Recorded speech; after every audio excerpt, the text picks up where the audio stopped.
নমস্কার বন্ধুরা, আজ আমরা কথা বলবো এমন দুই দেশের সম্পর্কে যারা প্রতিবেশী, যাদের ইতিহাস জড়িয়ে আছে হাজার হাজার বছরের সংস্কৃতি, ধর্ম আর রক্তের সম্পর্কের সঙ্গে। কিন্তু প্রশ্ন হলো 2026 সালে ভারত ও নেপালের সম্পর্ক ঠিক কেমন? এটা কি আগের মতো বন্ধুত্বপূর্ণ না শত্রুতাপূর্ণ, নাকি ভিতরে ভিতরে জমে উঠছে কূটনৈতিক টানাপোড়েন? আজকের এই ভিডিওতে আমরা জানবো ভারত নেপালের সম্পর্কে ইতিহাস, 2026 সালের বর্তমান রাজনৈতিক ও কূটনীতিক পরিস্থিতি, সীমান্ত ও চীন ফ্যাক্টর, অর্থনীতি, বাণিজ্য ও নিরাপত্তা, এবং ভবিষ্যতে এই সম্পর্কে কোন দিকে যাচ্ছে। ভিডিওটি শেষ পর্যন্ত দেখুন, কারণ শেষে অংশে থাকবে ভবিষ্যৎ বিশ্লেষণ। ভারত ও নেপালের সম্পর্ক শুধু কূটনীতিক নয়, এটা এক ধরনের সভ্যতার সম্পর্ক। নেপাল কখনোই ভারতের উপনিবেশ ছিল না। রামায়ণ, মহাভারত থেকে শুরু করে বৌদ্ধ সংস্কৃতি সবখানে এই দুই দেশের সংযোগ দেখা যায়। গৌতম বুদ্ধ জন্মগ্রহণ করেন নেপালের লুম্বিনীতে, কিন্তু তার শিক্ষা ছড়িয়ে পড়ে সমগ্র ভারতে। 1950 সালে দুইটি দেশের মধ্যে শান্তি ও মৈত্রী চুক্তি হয়। এই চুক্তির মাধ্যমে উন্মুক্ত সীমান্ত হয় দুই দেশের মধ্যে। এক দেশের মানুষ অন্য দেশে কাজ করতে পারে। সেনাবাহিনীতে নেপালি গোর্খাদের ভূমিকা অপরিসীম। এই চুক্তি দীর্ঘদিন দুই দেশের সম্পর্কের ভিত্তি। 2026 সালের বর্তমান রাজনৈতিক পরিস্থিতি কোথায় এসে দাঁড়িয়েছে? নেপালের অভ্যন্তরীণ রাজনীতি। 2026 সালে নেপাল এখনও রাজনৈতিকভাবে পুরোপুরি স্থিতিশীল নয়। বারবার সরকার পরিবর্তন হচ্ছে এই দেশের মধ্যে। মাওবাদী ও কমিউনিস্ট দলগুলোর প্রভাব গুরুতর দেখা যাচ্ছে। জাতীয়তাবাদী রাজনীতি বৃদ্ধি পাচ্ছে। অনেক সময় ভারতের বিরুদ্ধে বক্তৃতা দেওয়ার মাধ্যমে রাজনৈতিক হাতিয়ার হিসেবে ব্যবহৃত করছেন রাজনীতিবিদরা। ভারতের অবস্থান।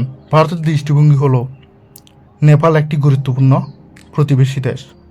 হিমালয় অঞ্চলের নিরাপত্তা ভারতের জন্য অত্যন্ত গুরুত্বপূর্ণ। নেপাল স্থিতিশীল সরকার থাকলে ভারতের স্বার্থে ভালো হবে। তাই ভারত কূটনৈতিকভাবে সতর্ক কিন্তু সক্রিয়। সীমান্ত বিরোধ ও কালাপানি ইস্যু এই দুটি দেশের মধ্যে বড় সমস্যা হয়ে উঠছে। এই অংশটি সম্পর্কের সবচেয়ে স্পর্শকাতর জায়গা দুটি দেশের মধ্যে। কালাপানি, লিপুলেখ ও লিম্পিয়াদুরা,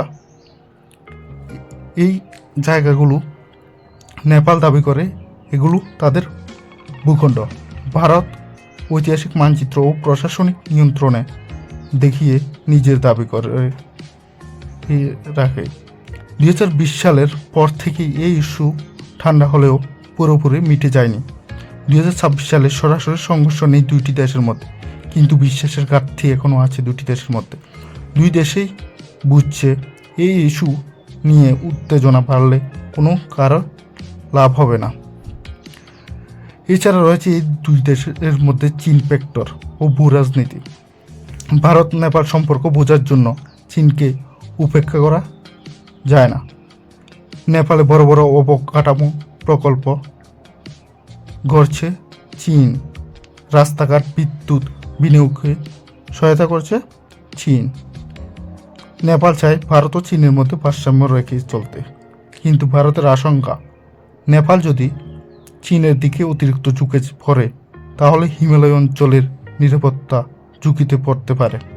2026 সালে নেপাল এখনও ভারতের সঙ্গে সম্পর্ক ভাঙেনি, কিন্তু চীনের উপস্থিতি স্পষ্টভাবে বেড়েছে নেপালের মধ্যে। অর্থনৈতিক, বাণিজ্য ও উন্নয়ন সহযোগিতা, এই দুটি দেশের মধ্যে সহযোগিতা রয়েছে। নেপালের সবচেয়ে বড় বাণিজ্যিক অংশীদার হলো ভারত।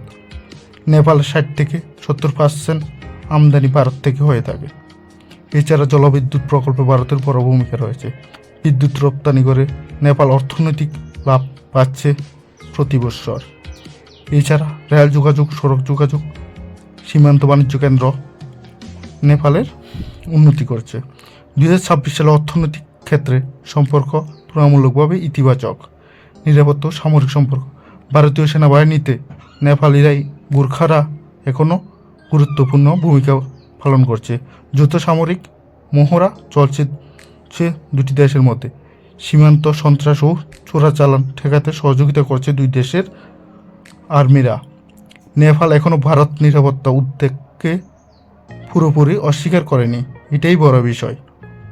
সম্পর্ক আরও শক্ত হবে যদি নিয়মিত সংলাপ হয়, সীমান্ত ইস্যু কূটনীতিকভাবে মেটে, নেপাল ভারসাম্যপূর্ণ পররাষ্ট্র নীতি চালায়, প্রকাশ্যে বন্ধুত্ব দেখায়, ভিতরে সন্দেহ যদি না করে। আর তাছাড়া উত্তেজনা বাড়তে পারে যদি সীমান্ত ও চীন ইস্যু উস্কে উঠে বা অভ্যন্তরীণ রাজনীতি ভারত বিরোধী হয়। 2026 সালের বাস্তবতা বলছে ভারত ও নেপালের এখন সংঘাত নয়, সহাবস্থানের পথেই হাঁটছে। বন্ধুরা, ভারত নেপাল সম্পর্ক কোনো সাধারণ প্রতিবেশী সম্পর্ক নয়, এটা ইতিহাস, সংস্কৃতি, মানুষ আর ভূরাজনীতির জটিল মিশ্রণ। এর মধ্যে রয়েছে অর্থনৈতিক উন্নয়নের সম্ভাবনা। 2026 সালে এই সম্পর্ক পুরোপুরি নিখুঁত নয়, আবার ভেঙেও পড়েনি।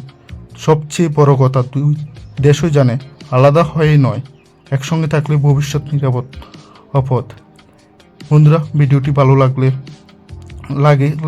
লাইক দিন, চ্যানেল সাবস্ক্রাইব করুন, কমেন্টে বলুন আপনার মতে ভারত নেপালের সম্পর্ক কোন দিকে যাচ্ছে। আবার দেখা হবে নতুন ভিডিওতে। ধন্যবাদ।